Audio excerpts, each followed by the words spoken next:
Venez, on fait comme si j'avais pas eu une absence pendant 2 mois et comme si on s'était parlé il y a 5 minutes. Ça marche, ça va faciliter les choses je pense, parce que là sinon je commence limite à être gênée de filmer une vidéo.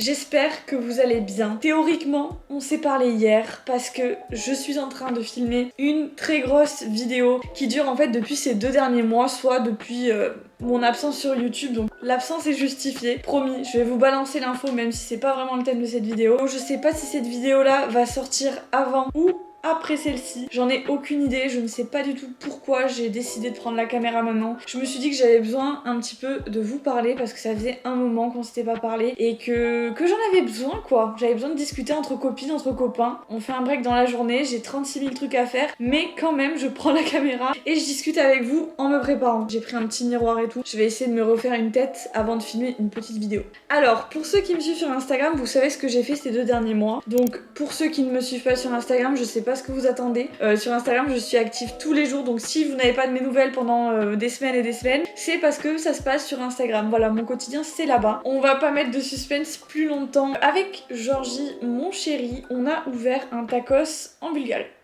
What? Je suis sûre que personne ne s'attendait à ça, même moi je m'y attendais pas à vrai dire. On a ouvert ce tacos avec le frère à Georgie et des amis à nous, donc voilà, on est très contents de ce nouveau projet physique qui s'ouvre à nous. Je vais pas trop m'étaler dans cette vidéo parce que comme je vous disais, il y aura une vidéo à ce sujet qui va pas tarder. Ces 2 derniers mois ont été très intenses parce que on a eu beaucoup de travail et la mise en place au début est assez difficile. Donc là ça fait 1 semaine pile poil que c'est ouvert, que vous pouvez venir manger des tacos pour ceux qui vivent en Bulgarie. Donc voilà, je vous mets le nom juste ici, c'est Frenchy Tacos. Voilà, donc on sera très heureux de vous accueillir si vous venez nous voir. Aujourd'hui, j'étais censée rester à la maison un petit peu pour travailler et faire tout ça, c'est ce que je suis en train de faire. Mais je me suis sentie un petit peu vous savez, surbookée tout d'un coup. Je savais même pas, tellement j'ai des tâches à faire, je ne sais même pas où diriger mon esprit parce que avoir un projet physique, plusieurs projets en ligne, plus les réseaux, plein de choses, en fait, je sens que j'ai un trop plein. Voilà, donc c'est un bon trop plein parce que c'est un trop plein assez positif. Voilà, quand je vous annonce qu'on a un projet comme ça aussi gros et que tout d'un coup on fait quelque chose de physique, c'est que les choses vont bien et en vrai je me sens bien, je me sens heureuse, mais très régulièrement là, en ce moment, actuellement, je me sens surbookée. Donc là, au lieu de laisser mon surmenage, parce que c'est ce que c'était en train de faire là actuellement, j'étais devant mon écran depuis 1 heure à chercher de l'inspiration, à chercher tout ça, parce que du coup j'ai une grosse panne d'inspiration pour absolument tout. C'est-à-dire que YouTube, c'est vrai que j'ai arrêté et j'ai enlevé ce projet parce qu'on avait le tacos, mais j'ai aussi enlevé ce projet parce que je n'avais plus l'inspiration, je n'avais plus rien en fait qui sortait de ma tête. Je me suis dit que au lieu de me laisser envahir là comme j'étais en train de faire sur les réseaux, à scroller Instagram à la recherche d'une inspiration qui ne viendra pas parce que en soi l'inspiration elle doit venir de là et pas de ce que font les autres ou quoi. Je suis désolée, cette vidéo elle va un peu partir dans tous les sens mais vous comprenez. Et en gros je me suis dit que au lieu de faire ça, j'allais plutôt prendre la caméra et que j'allais mettre un petit peu des mots sur ce que je ressens en ce moment. On va pas parler du stress comme je viens de vous dire, mais je vais vous parler du stress quotidien en fait que je vis et que je me fais subir à moi-même depuis toujours et en ce moment qui est exacerbé. Je suis quelqu'un qui a toujours stressé.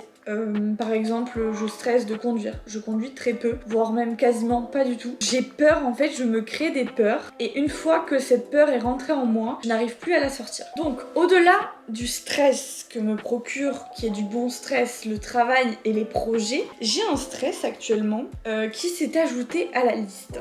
Et bon, le sujet n'est pas de parler de ce qui m'est arrivé, même s'il va falloir que je décrive un petit peu pour que vous puissiez comprendre, j'ai les lèvres hyper gercées. C'était il y a 1 semaine tout pile, c'est pour ça que j'ai décidé aussi de filmer cette vidéo aujourd'hui, parce que je me sens encore stressée de ce qui s'est passé. J'étais en gros dans la rue pour aller à la salle, parce que j'y vais souvent à pied. Je fais le trajet pour y aller à pied, je m'entraîne, tout se passe bien. Je vais acheter mes petits produits de beauté en sortant. Voilà, je me suis acheté des crèmes et tout. Ça m'était jamais arrivé, mais en ce moment, j'ai aussi ce truc de... J'ai trop envie de prendre soin de moi et de rentrer dans une ère un petit peu girl era. Vous voyez ce que je veux dire? C'est-à-dire que j'ai envie de m'appliquer des soins sur la peau, j'ai envie de me faire des masques tout le temps. J'ai envie de prendre soin de moi. D'ailleurs, une vidéo skincare, je sais pas si ça vous plairait, mais ça fait plus de 2 mois que j'ai intégré une routine skincare coréenne qu'une amie à moi m'a conseillé. Donc elle m'a fait toute une liste de produits, j'ai tout acheté et je m'y tiens depuis 2 mois et à vrai dire ma peau est plutôt très jolie. Donc je vois vraiment des résultats, donc je pense qu'il faut que je vous fasse cette routine skincare. Donc je suis allée m'acheter mes petits produits, j'étais vraiment super contente. C'était vraiment une bonne journée. Et c'était il y a une semaine, donc c'était il y a vraiment pas longtemps. Et du coup j'ai pris le même chemin que je prends tout le temps en fait, tous les jours je prends ce chemin. Et en fait ce chemin, j'avais pas prévu de vous raconter l'histoire, mais je me suis dit vas-y, on va raconter l'histoire. Le but c'est pas de vous faire peur, voilà, mais ce chemin je le prends tous les jours. À vrai dire j'habite en Bulgarie depuis 5 ans, il s'est jamais rien passé, donc je me sens pas vraiment stressée de sortir seule dans la rue ici. Contrairement à en France où parfois je stressais de sortir seule. Ici pas du tout. Je sors du magasin de beauté et en gros il y a un espèce de tunnel quand on sort de ma salle. Il y a un tunnel pour passer entre deux routes en fait, pour passer le boulevard. Et en gros il y a des escaliers pour y accéder. Et là je descends les escaliers comme d'habitude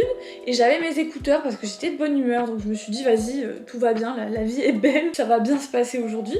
Du coup je descends 2 marches et tout d'un coup je sais pas pourquoi mon instinct me dit arrête-toi. Et là je regarde derrière moi et je vois un mec qui était normal, vraiment la normalité absolue, sac à dos et tout normal, vraiment un mec normal qui pouvait sortir de la salle par exemple. Et il est apparu un peu de nulle part et genre du coup je me suis dit bon ton instinct t'a dit de t'arrêter, tu t'arrêtes. Donc je m'arrête et je fais semblant d'être sur mon téléphone du coup de dos pour voir s'il allait passer. En fait je voulais pas qu'il me suive durant tout le tunnel. Bah, j'ai bien fait parce que du coup je regarde mon tel et en fait il passait pas, genre il m'a jamais dépassé et tout d'un coup j'ai senti une pression contre mon jogging en fait parce que je sortais de la salle, du coup j'avais mon short plus mon jogging donc il y avait pas mal d'épaisseur et je sens une pression et j'entends un pshhh comme ça, comme un pchit mais bizarre. J'ai plus trop le bruit dans la tête parce que tout s'est un peu embrouillé dans mon esprit et tout d'un coup je suis toute mouillée au niveau du jogging. Bref. Vous devez vous dire mais qu'est-ce qu'elle nous raconte? C'est une histoire trop bizarre. En vrai c'est une histoire trop bizarre. Et ensuite le mec du coup il me dépasse et sans courir mais genre quand même assez rapidement. Et je voyais rien, enfin j'ai rien vu, j'ai rien eu le temps de faire en fait parce que j'étais tellement paralysée par ce qui venait de se passer qui était bizarre. À la fois j'ai pas eu mal, à la fois il s'est rien vraiment passé.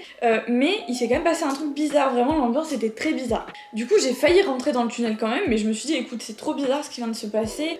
T'es toute mouillée, enfin pourquoi? Vas-y tu fais le tour. Donc j'ai fait le tour et je suis rentrée chez moi et je vous mets la photo là du jogging, il était vraiment mouillé. Bref, on va pas débattre pendant 2 ans de ce que ça aurait pu être, de ce que ça peut être. Si vous avez une idée, d'ailleurs dans les commentaires, dites-moi juste si ça vous est déjà arrivé ce genre de choses, si au niveau de vos fesses on vous a déjà mis un pchit, ce que ça pourrait être comme agression. Je n'en sais rien, en tout cas tout ce que je sais c'est que c'était pas anodin et puis c'était pas un jeune de 15 ans qui s'amusait à me faire peur non plus. J'ai mis du temps mais petit à petit mon esprit a commencé à cogiter sur cet événement et c'est ce qui se passe en fait à chaque fois qu'il m'arrive une situation un petit peu anormale, une situation qui peut faire peur parce que dans le monde d'aujourd'hui c'est vrai qu'on a souvent et on est souvent confronté en fait à des choses qui nous dépassent. Et là en gros c'est ce que ça a fait. C'est-à-dire que j'ai commencé à ne plus dormir la nuit, à ne penser qu'à ça, je n'arrive plus à sortir de chez moi et vraiment ça me crée un stress qui est immense et que je n'avais pas avant. C'est-à-dire que maintenant quand je vais à la salle de sport, je me méfie de tout. Je me méfie de tout le monde. Genre, j'ose plus du tout laisser passer un homme derrière moi, j'ose plus du tout frôler un homme, genre c'est trop bizarre. Genre hier soir je suis rentrée en taxi chez moi, pareil je me méfiais du taxi, je me méfiais en sortant du taxi, je regardais autour de moi et tout. C'est incroyable parce que je me mets dans un état où la plupart des gens ne se mettraient pas dans cet état là. Bref, du coup cet événement m'a tellement traumatisée alors qu'en soi on ne sait pas ce que c'était. Donc la plupart des gens se diraient t'as eu de la chance finalement, tout s'est bien passé, go retourner à ta vie normale et tout va bien se passer. Mais je sais pas pourquoi, moi je n'arrive pas à passer outre. Alors bon, vous me direz ça fait 1 semaine, donc en soi 1 semaine. En 1 semaine, c'est normal que peut-être je n'ai pas retrouvé ce côté de vouloir sortir et tout, c'est normal que j'ai un petit peu peur, étant donné que c'était quand même assez bizarre comme situation. Il y en a beaucoup qui peut-être vont me dire que j'exagère, mes potes me disent que j'exagère et que tout va bien se passer et que c'est pas quelqu'un qui me suit ou quoi, mais moi c'est vrai que j'ai vachement de mal, je sais pas ce bouton, qu'est-ce qu'il vient faire là, j'ai vachement de mal à passer outre. Alors ces derniers jours ça va mieux, mais c'est vrai que j'ai des réactions tout d'un coup que je n'avais pas avant. Avant, j'arrivais à me balader dans la rue et tout se passait bien. Et là maintenant, ça me fait réfléchir à plein de choses, ça me fait réfléchir au monde et ça me fait réfléchir aussi au fait que dans ce monde-là, dans cette société où on vit, l'extérieur nous touche vachement, enfin moi personnellement, l'extérieur me touche énormément. C'est-à-dire que pendant le Covid par exemple, moi ça m'a vachement touchée cette période-là. Il y en a, ils l'ont hyper bien vécu, moi c'est vrai que je l'ai hyper mal vécu, que ça m'a déclenché en fait des nouveaux problèmes, et en fait le monde extérieur me fait tellement peur, et de plus en plus peur, que du coup à chaque mauvaise expérience, en fait je me renferme encore un peu plus. Et je fais cette vidéo pour contrer un petit peu cette chose qui est en train de se passer. Je sais pas ce que vous en pensez, je sais même pas ce que j'attendais de cette vidéo. C'était juste pour discuter avec vous. Pour me rassurer, mais aussi pour rassurer ceux qui vivent en Bulgarie, ça se passe jamais, ce genre de comportement. Ce qui m'inquiète un peu, c'est que c'était dans un quartier où c'est chez moi en fait, ce quartier est chez moi. Donc en gros, si je commence à avoir peur de sortir de chez moi, ça va être chiant parce qu'en fait j'ai pas peur dans les autres quartiers, j'ai peur chez moi alors que j'adore mon quartier et que je me sentais très très bien chez moi. Donc je sais pas comment arriver à contrer tout ça. Donc n'hésitez pas à me donner des techniques dans les commentaires si vous avez. Moi petit à petit je me suis dit pour vous donner des solutions contre ce stress. Déjà quand je commence à avoir mes petites crises de panique le soir, j'essaye de tout à fait changer mon esprit de place. C'est-à-dire que dès que je commence à y penser ou à en parler à mon chéri ou quoi, je me force en fait à arrêter d'en parler et à arrêter d'y penser parce que sinon ton esprit il divague et tu stresses encore plus. Et quand vraiment c'est impossible, j'essaie de me poser, de respirer et de vraiment prendre conscience. En fait, tout va bien en fait. La journée, généralement, j'arrive à ne pas stresser. Mais c'est vrai que quand je me retrouve seule, enfin seule, pas seule, mais quand je me retrouve dans mon lit et que mon chéri il dort et que moi je réfléchis, je cogite, j'ai tendance en fait à exacerber la situation et à penser à des choses qui ne vont très certainement jamais se produire. C'est pas bon. Donc il faut vraiment pas entretenir ce côté, enfin si vous êtes comme moi, n'entretenez pas ce côté psychologique de réfléchir. Changez-vous les idées, limite lisez un livre entre temps, faites autre chose, écoutez une musique, mais vraiment ne laissez pas votre tête faire parce qu'il n'y a rien de pire que de laisser tes pensées contrôler ton corps. Et c'est vrai que là ça faisait un moment que j'arrivais à contrôler mon stress, ça allait quoi, j'avais plus trop de crises d'angoisse et tout. Et là avec cet événement j'ai un peu plus de mal en fait à contrôler ce stress. Mais bon, je suis confiante, ça va bien se passer. Ensuite deuxième conseil, c'est affronter quand même cette peur et de pas la laisser s'installer trop longtemps. On fait la comparaison, la conduite, du coup comme j'ai laissé cette peur s'installer, je ne conduis plus, je ne vais pas laisser la peur de sortir de chez moi s'installer parce que sinon je ne vais plus sortir. Et on est d'accord, c'est pas cool de plus sortir, on n'a qu'une seule vie donc on veut sortir de chez nous, voilà. Donc ça c'est je pense le meilleur conseil, c'est d'affronter ses peurs et ça je l'ai souvent pas fait moi personnellement. Par exemple quand j'étais petite je suis tombée à cheval, je suis plus jamais remontée sur un cheval. Moi c'est assez catégorique, quand je mets un point final, après je m'enferme dans ce cercle vicieux de la peur et je n'arrive plus à en sortir. Donc ce que je vous conseille, c'est vraiment là moi ça fait déjà une semaine que j'ose plus trop. J'ai commencé par sortir un petit peu le chien toute seule, puis après j'ai commencé à hier soir j'ai pris un taxi. Enfin voilà, et petit à petit je pense que j'arriverai à reprendre ce chemin et à retourner à la salle toute seule. Et je pense que d'ailleurs je vais me le fixer pour demain. Je vais essayer de le faire, filmer cette vidéo, ça me motive. Si le conseil peut-être d'en parler et de pas vous être seul en fait dans cette situation là. Là moi c'est vrai que j'en ai parlé en story, là je filme cette vidéo, j'en ai parlé à tous mes potes, j'en ai parlé à ma famille, j'en ai parlé à tout le monde. Comme ça m'a vraiment un peu relâché de pouvoir en parler parce que des fois il y a des stress où on n'ose pas en parler et ça c'est vrai que c'est pas bon du tout parce que tu t'enfermes dans ce scénario que tu te crées et t'as pas l'avis de d'autres personnes qui peuvent peut-être te dire oh ça m'est déjà arrivé ou oh t'inquiète pas, enfin te rassurer tout ça, enfin même s'ils en savent rien, le fait qu'il y ait des gens pour te rassurer, pour te conseiller, pour te dire fais ci fais ça, ça peut vraiment t'aider à surmonter cette peur ou ce stress. Et ensuite moi en l'occurrence je pense que maintenant je vais trouver de quoi me défendre au cas où, même si je sais que ça fera pas tout.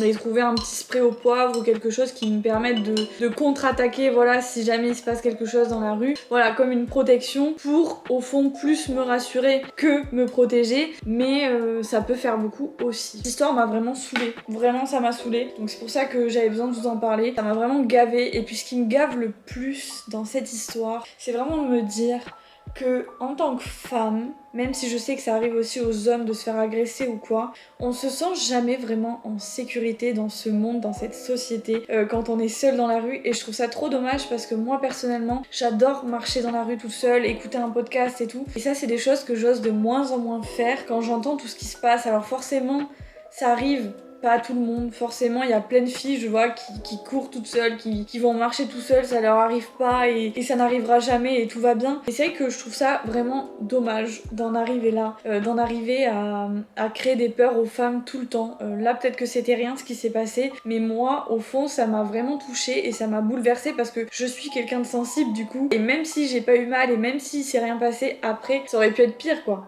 Voilà, il faut se dire que ça aurait pu être pire. Je suis désolée parce que cette vidéo, ça doit être vraiment un mess. Je sais même pas si je vais la poster, à vrai dire. En tout cas, merci de m'avoir écouté. Restez connectés parce qu'une vidéo au sujet du tacos français en Bulgarie va bientôt sortir. Et voilà, et on se retrouve bientôt pour une nouvelle vidéo. Ciao! Baby, shine through and come and save me. I've been missing lady.